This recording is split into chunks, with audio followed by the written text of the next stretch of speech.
The call came at 2 a.m., jolting me awake from a restless sleep.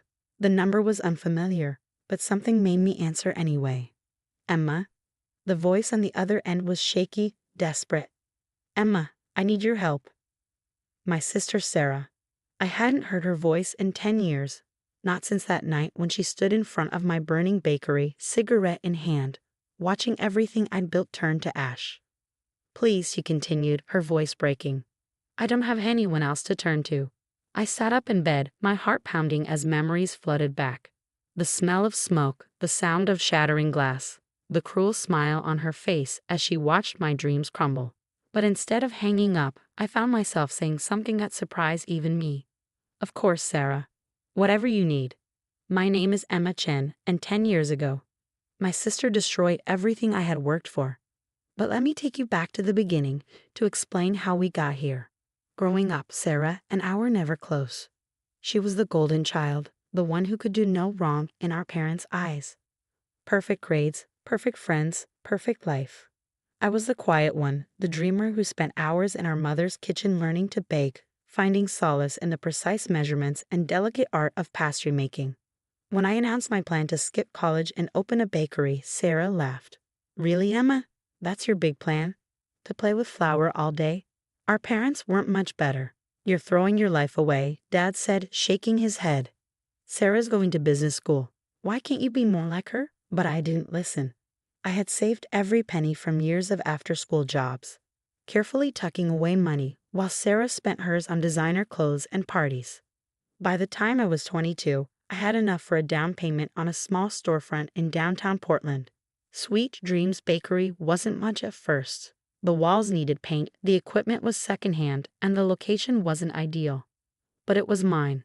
Every morning at 4 a.m., I'd unlock those doors, fire up the ovens, and start creating. My signature lavender macarons became a local favorite. The wedding cake orders started rolling in. Slowly but surely, my little bakery began to thrive. Sarah, meanwhile, dropped out of business school after 2 years. It's boring, she complained to her parents. I need to find myself. They nodded sympathetically and increased her monthly allowance. I didn't care. I was too busy building my dream. By year 3, Sweet Dreams had developed a loyal following. My Instagram page had thousands of followers and local food blogs were taking notice. I hired 2 full-time employees and was planning to expand into the vacant space next door. Then Sarah showed up at my door one rainy Tuesday afternoon. Nice place, she said, looking around with an expression I couldn't quite read. Mom mentioned you were doing well. It was the first time she'd visited in the 3 years I'd been open. She wandered around the shop, running her finger along the display cases, examining everything with critical eyes. You know, she said finally, I've been thinking about getting into the food business myself. Maybe we could partner up? You've got this whole baking thing down, but you could use some real business expertise. I nearly dropped the tray of cookies I was holding. Partner up? Yeah, let's be honest, Emma. You're good at the whole cooking thing, but business, marketing, finance, that's my world. We could make this place huge. I took a deep breath, carefully setting down the tray. Sarah, I appreciate the offer, but I'm doing fine on my own. The business is growing steadily, and I have plans for expansion already in motion. Her face darkened. Seriously, you're turning me down. After everything I could bring to this? What exactly would you bring, Sarah? You dropped out of business school. You've never held a real job. This is my business, my dream. I built it from nothing. Right, she sneered. Your dream, your precious little bakery. Well, good luck with that, sis. Hope it all works out for you. She stormed out, leaving the bell of the door jingling in her wake. I should have known then that something was wrong. Should have recognized the look in her eyes. But I was too busy, too focused on my plans for expansion. 2 weeks later, I got the call that would change everything. It was just past midnight when my phone rang. Ms. Chen, this is the fire department. There's been an incident at your business. I broke every speed limit getting downtown, but by the time I arrived, it was too late.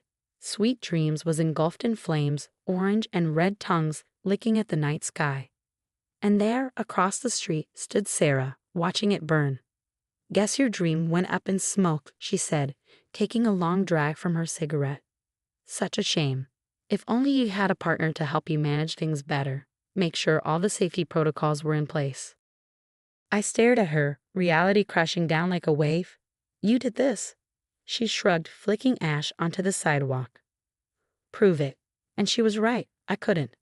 The fire investigation revealed that someone had broken in and deliberately set the fire, but there was no concrete evidence pointing to Sarah. The security cameras had been disabled. The insurance company fought the claim, citing suspicious circumstances. In the end, I was left with nothing but ashes and debt. Our parents, predictably, chose not to get involved. We can't take sides, Mom said when I tried to tell them what Sarah had done. You girls need to work this out yourselves. I left Portland a week later, unable to bear the sight of my ruined dreams. I moved to Seattle, started over with nothing but the recipes in my head and the determination in my heart. It took years of hard work, but I slowly rebuilt my life. Not with a bakery this time. The thought of opening another one was too painful. Instead, I channeled my knowledge into consulting, helping other small food businesses get started and thrive. And now, 10 years later, here was Sarah on the phone, begging for my help. I really messed up, Emma, she said, her voice thick with tears. I started a business, a real one this time. Put everything I had into it, but things have gone wrong, and I'm about to lose it all. You're the only one who knows about this stuff, who might be able to help me save it. I closed my eyes, thinking about that night, about the smell of smoke and the sound of my dreams crackling into nothing. Then I thought about the last 10 years, about everything I'd learned about business, about success, about revenge served cold. Where are you? I asked, keeping my voice gentle. Let's meet tomorrow. I'll see what I can do. As I hung up the phone, I couldn't help but smile. Sarah thought she was reaching out to her successful sister for help. She had no idea she was walking right into the trap I'd spent 10 years preparing for. Sometimes the sweetest revenge takes time to rise. The coffee shop was nearly empty when Sarah walked in the next morning. 10 years had changed her. Gone were the designer clothes and perfectly styled hair. Instead, she looked tired, worn down, almost fragile. Emma, she said, sliding into the seat across from me. Thank you for meeting me. I know I don't deserve it. I studied her carefully, knowing the dark circles under her eyes, the way her hands trembled slightly as she clutched her purse. Tell me what's going on, I said, keeping my voice neutral. She took a shaky breath. I started a business 2 years ago, a high-end boutique. Used every connection I had, even convinced Mom and Dad to invest. Things were good at first, really good. But now, she paused, blinking back tears. I made some bad decisions. Trusted the wrong people.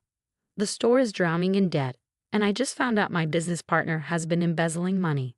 I took a slow sip of my coffee, letting her words hang in the air. How much? Almost everything, she whispered. $500,000. Gone. And the worst part? Mom and Dad's investment. That's gone too. They don't know yet. I can't face them, Emma. I can't tell them I lost everything.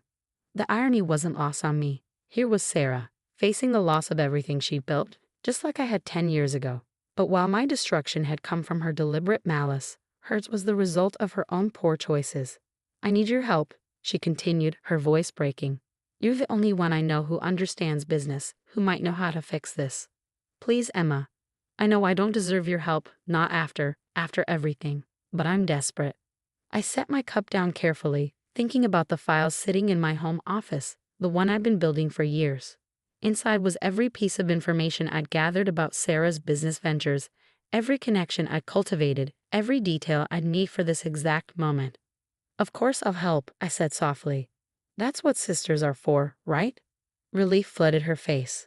Really? Oh God, Emma, thank you. I promise I'll make it up to you somehow. Don't worry about that, I replied, pulling out my laptop.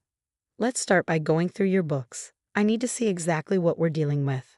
Over the next few hours, Sarah laid out the entire mess. Her boutique, Lux & Co.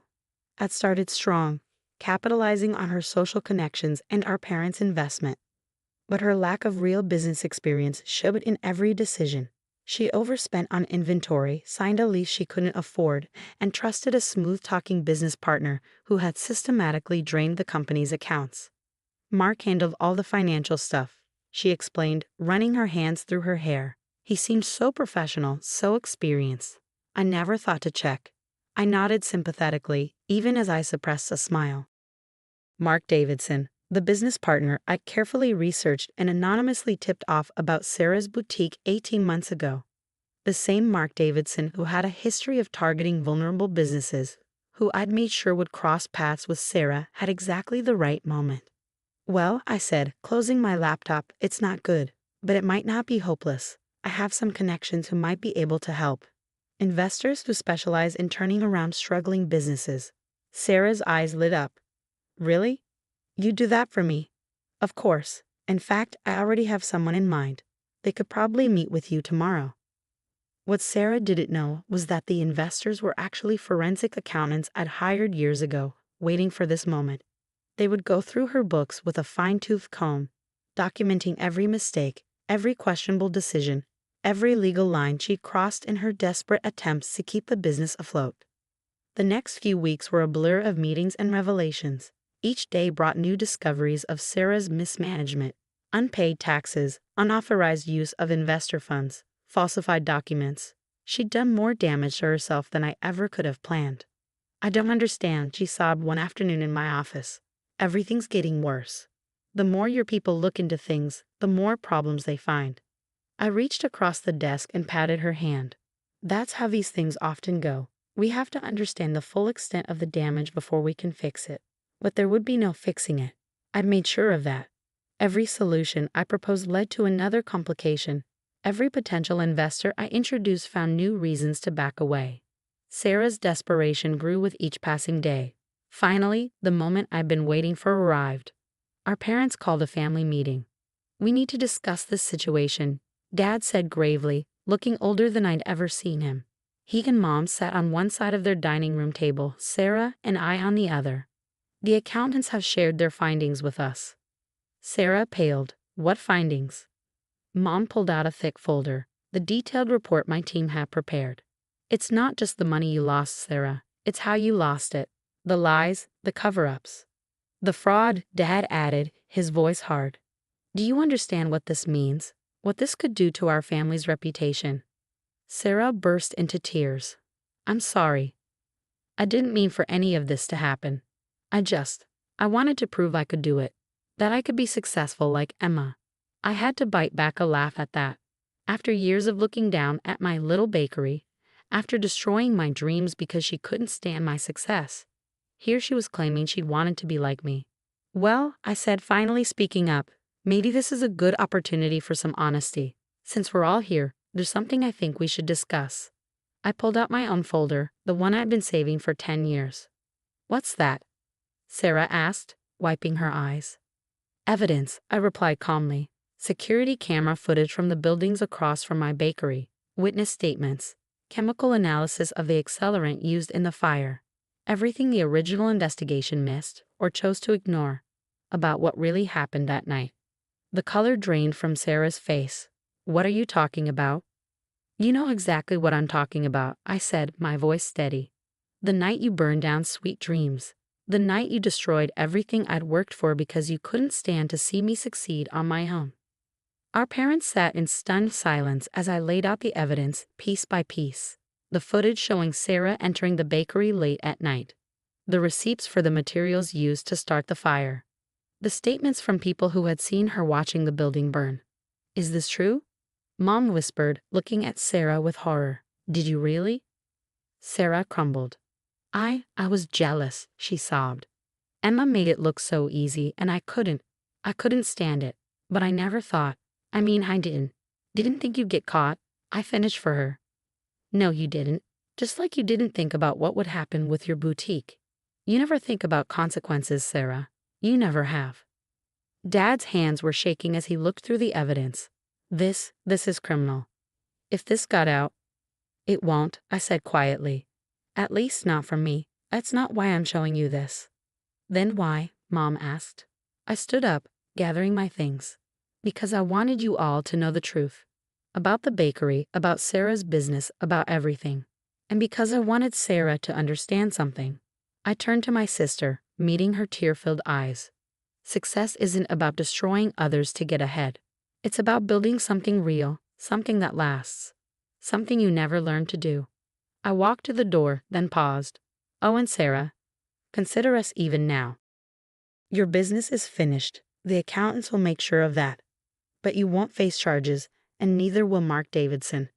He agreed to return most of the money he took in exchange for immunity. Amazing what people will do when they realize they've been played. Understanding dawned in her eyes. He planned this? All of it? I smiled. Let's just say I learned a lot about business over the last 10 years, including how to serve revenge at exactly the right temperature. As I drove home at night, I felt lighter than I had in years. The weight of that burning bakery, of Sarah's betrayal, had finally lifted. I'd gotten my justice, not through destruction like she had chosen, but through patience and careful planning. Sometimes the sweetest victory isn't in watching something burn.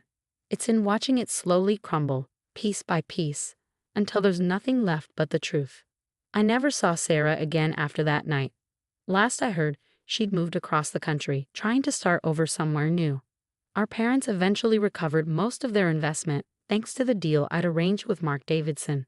They never looked at either of us quite the same way again. As for me, I opened a new bakery last month, not because I needed to. My consulting business is more successful than Sweet Dreams ever was, but because sometimes the best way to heal old wounds is to face them head-on. The morning we opened, I stood in front of my new ovens, breathing in the familiar scent of vanilla and warm bread. On the wall hung a single photograph, my original Sweet Dreams bakery, taken the day I first opened its doors. Below it, written in elegant script, was a simple phrase: "Success rises best when baked with patience."